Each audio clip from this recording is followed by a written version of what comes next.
Thank you for the opportunity to speak on this motion, and to Minister Oisin Smith, who's with us now, and I know Minister Eamon Ryan was with us earlier. It is so important when it does come to energy, because obviously we're seeing the rising costs, and I want to thank the senators that have brought this motion forward today.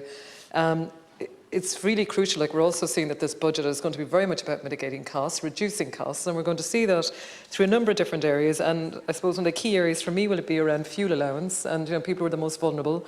So really looking forward to seeing what's been going to be done in that space.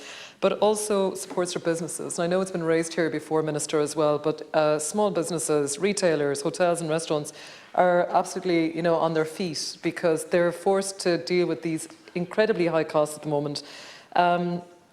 And it's a difficult one to manage. It's not going to be an easy one to manage, but how we're going to support them. There's all of these long-term solutions, of course, and engaging more in renewable energies, of course, is going to be one of those long-term ones.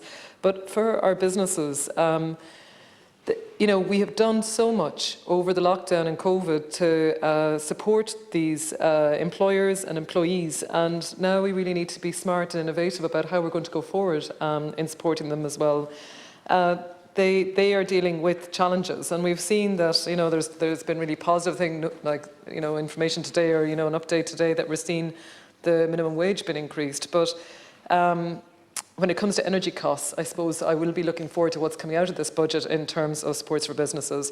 Minister, I'm sure you'll probably hopefully get a chance to speak at the end as well of this. I know Minister Ryan has spoken already, but perhaps around the measures that the department are going to be taking, Minister, and potentially under Minister Eamon Ryan's department, around short-term measures. I suppose that's my interest at the moment. It's short-term, and we very much know about the long-term, and we know what's been done under Just Transition, and I know that there's legislation that's pending around solar and how we're going to be getting farms and all sorts, schools and everything else to have access to renewable energy, to be selling back into the grid, microgeneration.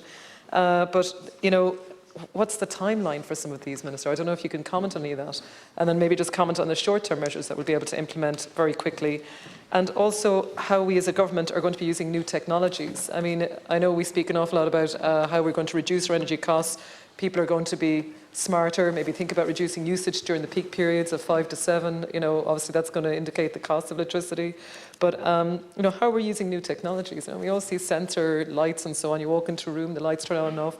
How do we support those technologies, and is there anything that would be a short-term measure in relation to that would help businesses help reduce costs that they have as well? And is there any grants or funding for those type of technologies that we could roll out very quickly and that would maybe help them in the months ahead?